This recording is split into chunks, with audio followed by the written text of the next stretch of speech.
Tennessee, where fearless, inspired, unfired, hungry rabble of revolutionaries has transformed hearts and minds, not with weapons, but with their own brand of compassion, integrity, and hard work. All they're asking is for you to join their movement. It's easy to join with a donation of $20, $50, or $100, and it's all for the nonprofit organization Relationships Unleashed. With this donation, you will help enhance the 3 core principles of education, empowerment, and enrichment to the LGBTQ community and its allies. Go to www.relationshipunleashed.com on the World Wide Web, relationshipunleashed.com. All donations are tax deductible. Come on, join the movement. By the way, I don't need a badge or a gun. I carry a microphone, bub.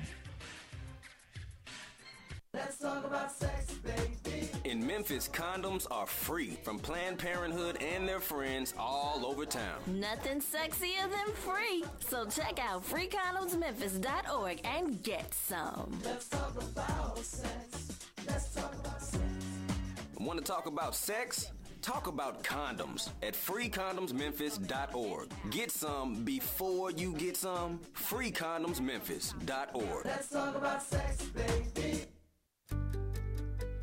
Dear HIV, I may have gotten you, but you will never, ever get the best of me. I take charge of my health. I take my HIV meds every day. I don't just live with you.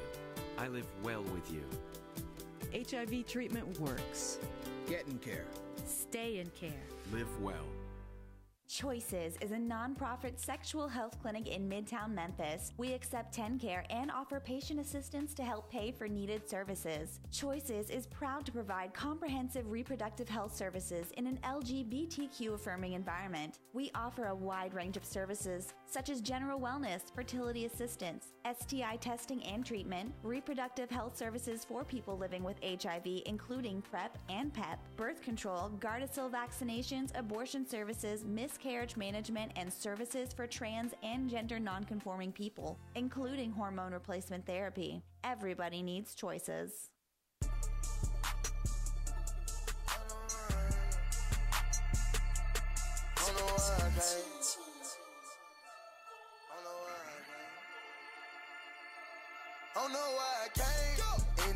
And we're back. You think you Spinderella over there? Yeah, she thinks she's Spinderella. Do you know who Spinderella is? What? Salt and Pepper, Spinderella. Girl. This is Unleashed Voice Radio Show, the live show on KWAM 900 Talk Radio, the new voice 107.9, and we got Spinderella up here. Hey, she got some new beats on today too. Listen, this is by far the best intro and outro music I've ever been on for any radio show. So, well, we were talking about young people, getting young people involved, and give me credit once you start doing that in your. I will. Thank you. So, Mickel. Yes. Your father. Yeah. The Honorable Myron Lowery served in a lot of positions and been in politics for a long time and outspoken leader and advocate for the people. Right. He was the mayor at one point. He was Mayor Pro Tem. Mayor Pro Tem for about 90 days. Yeah. Yes, he was. So, having a father out in the forefront and with a name like Lowery, how did that kind of, did you take any, did they have to get preparation for you? Did they prep you? Did they start molding you for the political process to pass the torch and take the mantle of the Lowery name? Yeah, well, I think more importantly, my dad always instilled in me it's more important to be involved, have a voice. And of course, I've been around my dad running for office since I was 8 years old in some form of capacity. So it's kind of in the blood, right? But he always instilled in me, like, listen, have a voice, be involved. And I don't think it's more so saying run for office. If you told me I was going to run for office in college, I would have laughed at you. You know, it's That's funny. what I was going to ask you. It's Was funny. that your vision? Yeah, no, it's funny. A lot of things you run from, and then you just realize, like, okay, that's what I'm passionate about as well. So I thank him for that. I appreciate it for all of his long years of leadership, and definitely I was able to learn, observe, how things should be handled. We have some different views on certain things, just like any parent and child would from a generational standpoint. But he served the city well. He did. With a lot of integrity, and I hope to follow in those same footsteps. Well, I'll tell you, and a testament to that, entering the political ring and with the name, a recognizable name, you know. And if he had not have done good work, people will punish you for that. Oh yeah, the funny thing about that too, some people would say, "You one of those Lowerys." I said, "Well, you know, it's only two of us, you know." I mean, he was in the office for so long, but you know, I appreciate that because what you want to do is you want to be able to give your children at least leave, if nothing else, leave a good name for them. Right. Yeah. And I appreciate those who voted for me because my father. And I appreciate those who may have not, because you give me opportunity to show you too, hopefully, while you'll be proud of me as well as your county commission. Yeah, so we're just going to give you an opportunity. We know you got another engagement, and we don't want to delay it. So if you want to just say something, you have the mic. It's yours for the next 2, 3, 4 minutes. Go ahead. Well, good. Well, listen, again, thank you again for having me. I'm telling you, I haven't had a good time up here. This time is going by too fast. And I tell you, between the outro and intro music, it's been great. But I just want to, first of all, just thank everybody in District 8 who voted for me. And thank for those who went out to vote. It's so important. If you want things done, we got to vote in more local elections. Yes. That's how the dollars are distributed in our community, is based what we do locally. Yes. So don't forget that. And also remember that you have another week to go early vote. But I'm proud to be able to represent District 8. And someone has already made sure they tell me that while you may be glad of the people who voted for you, there's also a percentage of you who may not have. Yeah. So I look forward to working with those folks and making sure they make them proud to represent that area. I'm passionate about that area as well. Obviously, I live there. I'm going to school there. My children go to school there in that area. So I'm just looking forward to hopefully having some positive changes on District 8. Make sure that some dollars are distributed where they need to be. You know, getting ourselves out some of these holes we're in. I call them holes because we talk about our poverty. We talk about our economic development. We talk about how our children are doing in our schools. We have some deep challenges in our community. And we don't want to. I don't want to gloss over that.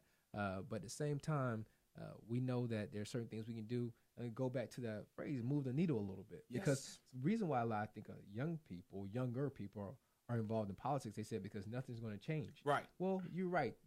The day after election, you wake up the next morning, things don't change. When Barack Obama became our president, we had to give some time for things to change, for things to be set in place. Right. And that's what we have to do from a county standpoint. Yes. And I truly believe we're moving in that right direction. Sometimes you catch these waves. Yeah. And I believe we're at one of those waves to where people are saying, yeah, we shouldn't be doing that the same way. Right. Yeah, should be a reason why dollars are distributed here and not there. Yeah. And what are we doing as far as our school systems are concerned? I mean, the fact that the county commission just approved an increased budget for the school system, I think was the right thing to do and a step in the right direction. Yes. I'm passionate about our school systems because I have a 9-year-old and a 4-year-old daughter that are in our school system. Yeah. And I tell this story, and I've told this story while I was running for office, and I put it out there a lot because I want people to be aware. My daughter, my 9-year-old daughter, has special needs, and our school systems aren't equipped to handle children. Not all of them. There are some schools better than others. Yes. But she went to about 6 different schools. She's only in 2nd grade before we found the right one. Yeah. And that's just from lack of resources. Yeah. So I'm going to be all about that, making sure that I'm going to be a voice and use, for lack of a better words, the pulpit of the county commission to be talking about the resources our school needs, not only for special needs children, for all our children. Right. Because that plays a part. We're talking about people being involved, our workforce and things of that nature. Because if we don't catch them early on, then when we're graduating people who are not prepared, they're not prepared to either go to work, not prepared to go to college, and that plays a whole part of our economic development, how we get companies to relocate here. Yes. So it's the whole cycle. It's a whole circle of how government can impact our overall communities, and that's what I want people to realize. And I'm ready to start having those conversations and hopefully to start doing some positive things. Well, I can tell you, excuse me, David, that to get people to change their mind about you that didn't vote for you, I can tell you that will happen. Because I've seen some people take office, I won't call a name, but they have really changed my mind about them. I didn't vote for them, but I will vote for them again. Okay, because they're doing the work, and they're doing the work for the people, and they're proving that they there to represent, everybody. Sure. So I like that. Well, That it will happen. Well, good. Well, I'm looking forward to that. So, and I appreciate what you all are doing here, having this show, having this voice. We need more shows like yours to really be encouraging our people to get out there and vote. I've seen you, I don't know how many times the past week and a half at different things, and I'm telling you, being visible. So thank you all for what you all are doing. And listen, everybody get out there and vote. One more week to go. We got some future politicians sitting in here. So we got two brothers in here that we need to get them groomed and get them ready to take some seats around this city to do some things to get you some help. I know you got some help coming. There you go. But we're going to be pushing Dr. Gooch and Dr. Clemens coming up. All right. 2020. All right. 2020. Yeah. That's a news show. Well, yeah, let me say this before you leave. Yeah. So you were talking about your daughter, and it took you 6 schools. And I'm not on the school board. I'm not in a position to make power. But from me looking from the outside in, if they're a part of SCS, I think everything should be uniformal. It should be, but it's not. Let's say, so for example, you may have someone that works in speech therapy. Okay. But they may be at one school on this day, another school on that day. So they maybe have a couple of schools they work well with. And there are just some other programs, and you're right, it should be uniform, but it's just not. All schools aren't created equal, because if that's the case, everyone would try to get their children in Ridgeland and the Idlewilds and things of that nature, and Grandwoods. That's one of my points right there. Why not have a Idlewild, have an Idlewild East or Idlewild North? Right. There you go. So I'm just it should be right, but they're not. But but there are myriad of things that go into that. Funding is one. Right. State funding is huge. Yes. We're so underfunded by the state when it comes to our schools. Yes. And also parental involvement. Yes. Some areas or some schools you have more parental involvement than you do in other schools. So it's one, again, it's not a magic one. Right. But it's a collective of understanding the issues that our schools have, and hopefully get more people engaged, because everybody wants, education. That's something we all can agree on. We can disagree on some other stuff. Right. But one thing we all want to make sure is that our children have the best opportunities, because gosh, this is our home, and we want it to be left in the right hands. So I'm gonna give you another put in your toolbox. Give me credit. All right. We need to add. We did a big push for police in this city. These campaigns, these incentives, and all the above. Let's push incentives into the high school for making more male teachers, female teachers, all the above. Let's give them free college or something to make them become school teachers. Let's recruit them to become school teachers. I like that. To get in these certain arenas to deal with the kids with special needs, so on and so on and so on. And I don't see that often. I saw that in some cities, but I don't see that often. We only pick and choose what occupation we want to give incentives to. In the East, there was a push for male teachers. In a more progressive cities, we would think like Baltimore, Philadelphia, and D.C. So we can do the same thing. You don't even have to reinvent the wheel. You're right. You're right. Take a page and implement it here. Yeah, I think we on a smaller scale. Teach for America does that. Yeah. If you commit to doing so in a certain schools, and they'll take care of that debt for you. But we probably need to make that more known to some of the folks out there, so we can have the right teachers in our classrooms and give them the resources they need. Yes, sir. And give the teachers a raise. All teachers need a raise. That's right. When I become mayor of the city of Memphis, I'm going to give all teachers a raise in the city. I'm going up to the county to give everybody a raise. How can I get in contact with you to donate to your campaign, to volunteer, to offer more support, whatever? How can I get in contact with you? Well, I appreciate that. So if you could just go to MickelLowery.com, MickelLowery.com. You can connect with our campaign. You can vote, donate. You can volunteer. Just get involved. Yes. If you're one of those people out there just curious, some people just say, I don't even know where to start. Send me an email, and I love to engage with you. I love to talk to you about some programs and some things that they're out there available. I'm also I'm chairman of the Memphis Housing Authority Board, so a lot of our housing and communities or developments are in South Memphis, are in District 8. It's another reason why I'm passionate about that area. So if you just got any questions and things of that nature, let me know. District 8 is booming. It was like it's a land grab going on down here. I'm telling you what hotels that district popping up everywhere down there. Hotels, developments, what South City is going to look like. Someone would have told you all. Let's go back 10, 15 years ago, that we wouldn't have any more visible housing projects in Memphis. You probably would have laughed at. You are correct. But when you talk about where Walker homes used to be, Dixie homes, Foot homes, and what our